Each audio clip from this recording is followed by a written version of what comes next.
Sustentáculos, por José Eli da Veiga.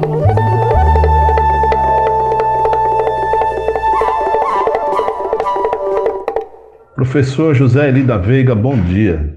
Fale-nos sobre o significado da sigla ESG. Bom dia, Quinto, bom dia a todos. Uma sigla que está cada vez mais em evidência, alguns poderiam dizer até que está na moda, mas isso é uma maneira negativa de se referir à questão, porque parece que vai ser uma moda que vai passar e não é isso. Enfim, que cresceu muito nos últimos tempos e tem sido muito falada, particularmente no meio empresarial, não é? É a sigla ESG. Pode ser que algum ouvinte nem tenha ouvido falar ainda. Mas os que estão no meio empresarial, com certeza, já estão bem familiarizados com o uso dessa sigla, em que o E, na verdade em português seria ASG, né? Porque a primeira letra se refere a práticas ambientais, a segunda a práticas sociais e a terceira a governança. Então, dessa maneira que as empresas estão se referindo a necessidade de que uma busca por rentabilidade inclua também essas, ao menos, né, essas três variáveis que, vamos dizer, no fundo, é uma espécie de tradução desse valor, né, que é a sustentabilidade. Bom, lembrar que a sustentabilidade começou a ser falada na década de 90, principalmente no período posterior a Rio 92, e que a expressão desenvolvimento sustentável, que a precedeu, emergiu no final dos anos 80. Né? Então, só para ter uma ideia de como é que essas coisas evoluem. Quem foi o responsável por levar esse conceito ao meio empresarial, professor? Então, é preciso dizer, né, que o meio empresarial começou a ser sensibilizado para a questão ainda no final dos anos 90, particularmente no final de 98, quando um consultor inglês chamado John Elkington, que se tornou, inclusive, hoje ele é considerado assim, o decano desse tema, né, a sustentabilidade nas empresas, foi ele que criou uma expressão que se tornou muito usada, o tripé da sustentabilidade, né? E tudo isso com um livro que tem um título, inclusive, estranho, né? Que é Canibais de Garfo e Faca. Esse livro foi lançado no fim de 98, em inglês, e saiu aqui no Brasil em 2001. E ele falava de um tripé, que era o tripé do seguinte, que a empresa, além do lucro, tinha que olhar também para o lado social, não só dos seus próprios empregados, como dos seus parceiros em geral, né? E tinha que olhar também para o aspecto da sustentabilidade ambiental. Isso para ele que era o tripé. Essa discussão penetrou, vamos dizer, no meio empresarial, ele foi muito didático em relação a essa questão, fez uma certa autocrítica depois, porque 20 anos depois ele escreveu um artigo com esse título, né, 20 anos depois do lançamento do tripé.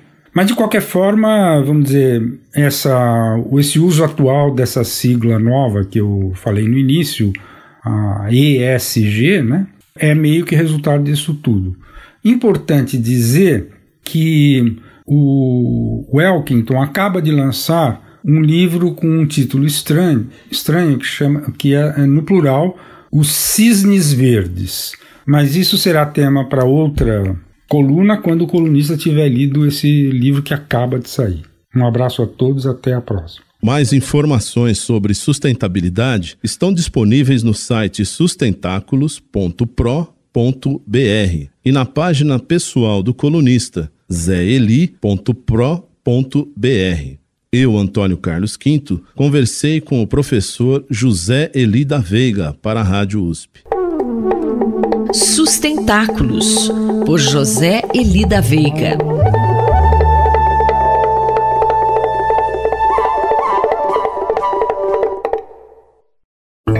Cidade para Todos, por Raquel Ronick.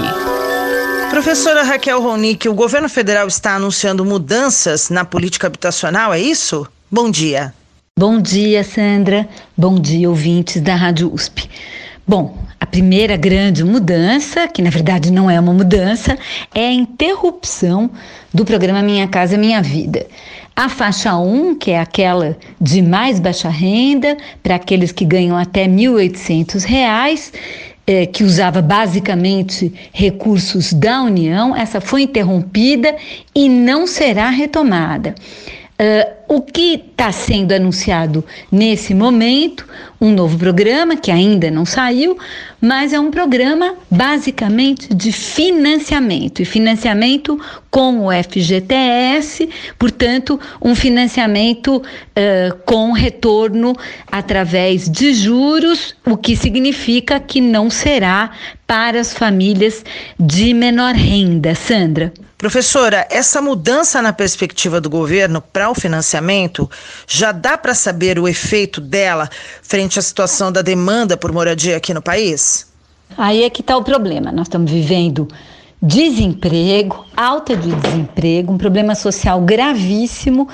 O FIPZAP acabou de anunciar uma alta de preço dos imóveis nesse contexto da pandemia, quase 1% acima da inflação no semestre, e a política do governo federal é claramente a financiarização da moradia. Como que a gente vê isso?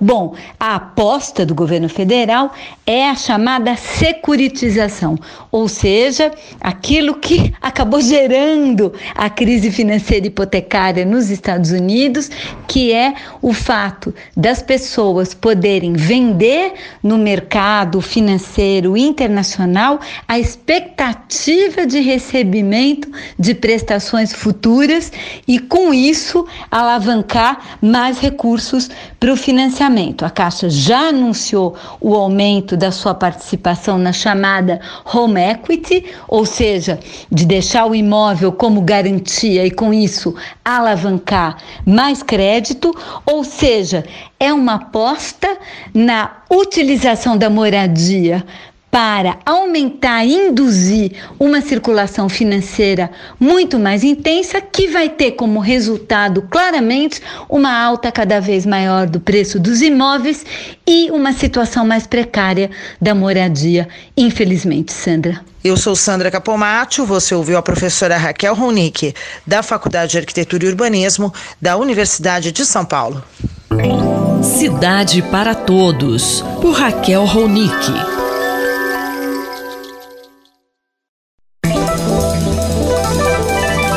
Poder e Contrapoder, por André Singer. Professor André Singer, segundo a imprensa, na terça-feira a ministra Carmen Lúcia deu um prazo de 48 horas para que o Ministério da Justiça esclareça o caso do dossiê antifascistas. Como o senhor analisa isso? Olha, esse caso do dossiê de antifascistas supostamente produzido pelo Ministério da Justiça é um caso exemplar do que acontece no governo Bolsonaro. Um repórter do portal UOL levantou a informação de que existiria um dossiê produzido dentro do Ministério da Justiça por uma seção conhecida por Setor de Operações Integradas, contra 579 servidores públicos que teriam atuação antifascista. Esses servidores públicos seriam, em boa parte, policiais, mas havia também professores envolvidos, entre eles um professor da Universidade de São Paulo, Paulo Sérgio Pinheiro, membro também da Comissão Arnes e um reconhecido defensor dos direitos humanos no Brasil. Num primeiro momento, o governo tergiversou, porque evidentemente é ilegal que o Estado use o seu poder para fichar, por assim dizer, servidores públicos simplesmente porque eles têm uma atuação de oposição ou antifascista. Na realidade, se eles de fato tiverem uma atuação antifascista, a cidadania brasileira deveria agradecer a eles.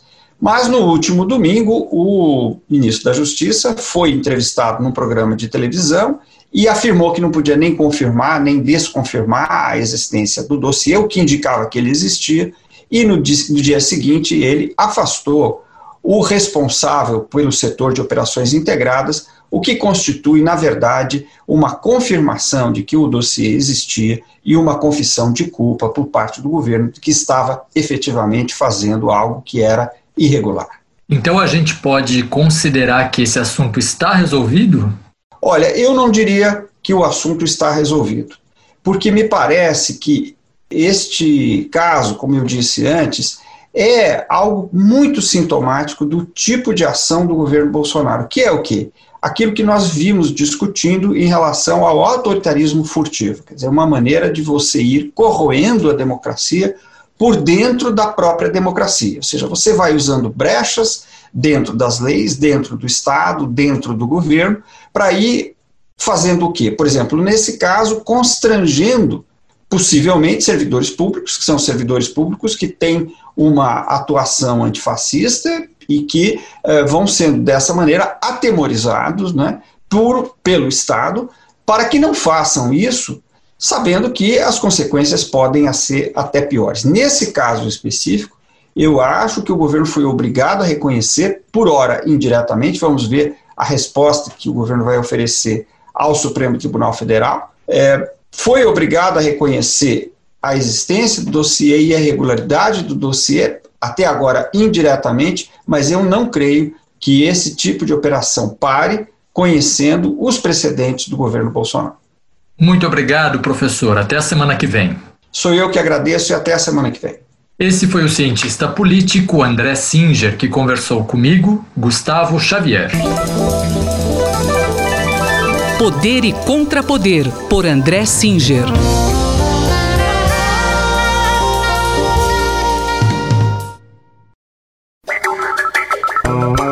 Espaço em Obra, por Guilherme Wisnik. Olá, professor Guilherme Wisnik. Qual vai ser o tema da sua coluna de hoje? Olha, hoje eu quero comentar a série Dark da Netflix, é uma série alemã, muito prestigiada, inclusive considerada por alguns a melhor série da Netflix e a melhor série dos últimos tempos, então é por isso que eu comento aqui, não só porque eu gostei da série. Ela terminou agora na 3ª temporada em 2020, até por isso que ela foi muito assistida e muito comentada aqui no Brasil nesse momento, né? É uma trilogia de 3 temporadas, cujo conteúdo acontece em 3 momentos com intervalos de 33 anos. Né? Tudo isso porque foi inventada uma máquina do tempo que permitiu uma volta no tempo e, no entanto, essa máquina ela funciona na relação, digamos, em paralelo com a existência de uma caverna nessa pequena cidade onde a história acontece, e a caverna tem uma conotação uterina, porque é dentro da caverna que essas passagens acontecem, né? Tem uma conotação platônica também, e uma usina nuclear que fica na parte de cima, onde algum acidente radioativo acontece e a transmutação de energia se dá, e tudo isso junto compõe a razão do enredo, né? A questão aí é que a volta no tempo ela se dá para reparar uma perda no passado, mas o que se descobre é que quando você volta no tempo querendo reparar, você percebe que a sua volta, ou que você mesmo na sua volta é que é o causador daquela mesma dor, porque as coisas não acontecem segundo uma linha causal cronológica, isso é, o futuro interfere no passado e vice-versa. E isso inaugura, digamos assim, uma estrutura neurótica na narrativa de repetição infernal, numa espécie de eterno retorno, em que as famílias que compõem o enredo se enredam numa genealogia doentia que causam tragédias pessoais e, no plano geral, o apocalipse do mundo. Sem querer dar spoiler, mas esse comentário, quem não quiser spoiler é melhor não ouvir. 2 personagens jovens, um homem e uma mulher, têm o amor deles no centro dos acontecimentos, né? E eles, à medida que viajam no tempo, encontram seus eus mais velhos e não conseguem se identificar com esses eus mais velhos porque eles são amargurados, eles são maus, né, aos olhos deles. Professor Wisnik, qual é a mensagem central da série? Que pergunta eles pretendem responder? Tudo isso versa, digamos assim, sobre o tema da perda da inocência, né, com o drama das relações humanas. Você começa pensando que quer o bem do outro e que faz o bem para o outro, mas acaba nesse movimento descobrindo que as ações se enredam numa espécie de engrenagem venenosa e que ao final ela se revela mesquinha. Então a pergunta fica sendo: onde ficou o amor diante de tudo isso, né? Interessante é que a resposta que a série parece dar é que o que corrompe as coisas e instila o veneno nas relações não é a má intenção deliberada de alguém, mas os próprios enganos, os não ditos, ou essa interferência do futuro no passado, bastante surreal, né? E que deixa coisas não esclarecidas como se fosse assim uma remissão a algo impessoal, a própria teia de relações pela sua complexidade, né, que acaba criando os enganos. No final, a tentativa de reparação se torna a causa involuntária do pecado. Mas, professor Wisnik, por que pecado? Eu digo sim pecado porque tem conotações muito cristãs o tempo inteiro na série, né? Esses dois personagens jovens se transformam em Adão e Eva, que se veem como a razão de todo o engano, de todo o erro, e eles, no final, descobrem que precisam se anular historicamente. Mas o bonito da série é que essa estrutura binária, digamos, de uma espécie de guerra entre Adão e Eva, não se resolve sem uma terceira dimensão. E aí é que entra a Santa Trindade cristã, mas também o espaço-tempo da física, né? Porque o mundo que a gente vive não é o mundo do espaço ou o mundo do tempo, é o mundo do espaço-tempo, da terceira dimensão. E é só por aí que essa estrutura binária se resolve. Acho que para um mundo tão dualizado como o nosso hoje em dia, essa é uma reflexão muito potente. Este foi o professor Guilherme Wisnik que conversou comigo, Márcia Vanza. Espaço em Obra, por Guilherme Wisnik.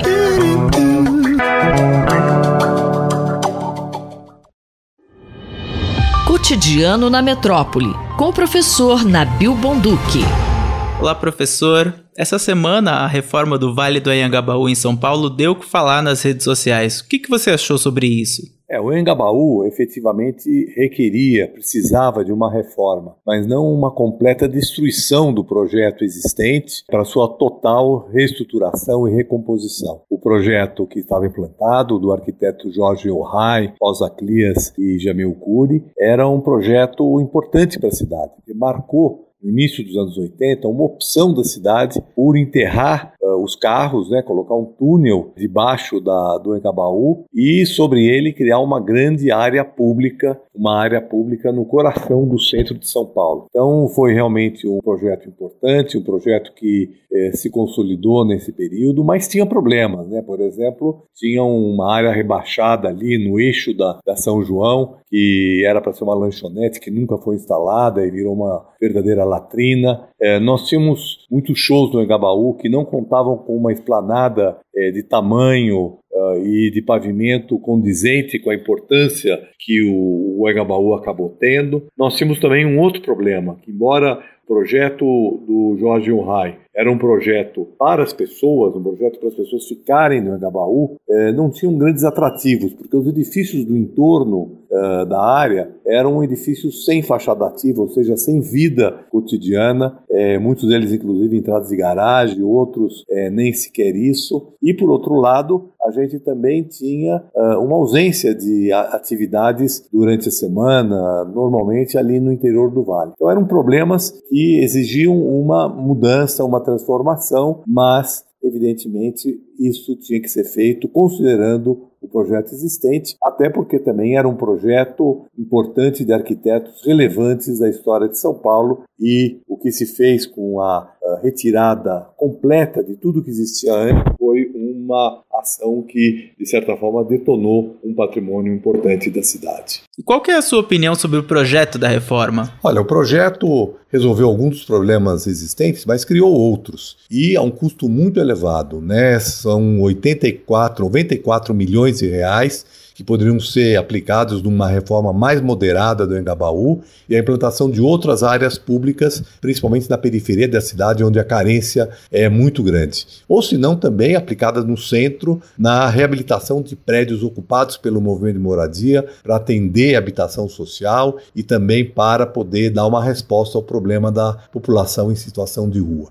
De qualquer maneira, se recuperou aquele eixo da São João, que eu acho que é um ganho do projeto, se recompôs um pouco os eixos das ruas laterais, como a Rua Formosa, criando espaços comércios e serviços que poderão levar mais gente para o Anhangabaú, e se criou uma arena para shows que era necessário, mas exageradamente grande, né? E para isso foi necessário remover tudo, remover vegetação, remover o piso original com um desenho bastante importante, um patrimônio da cidade, feito pela arquiteta Rosa Clias, e também as arquibancadas que tinham se transformado num espaço significativo, importante para as manobras dos skatistas. Aliás, os skatistas foram aqueles que mais protestaram contra a destruição do projeto original. Efetivamente, a criação daquela grande esplanada com 850 jatos de água é extremamente exagerada, é uma área muito grande, são muitos jatos de água.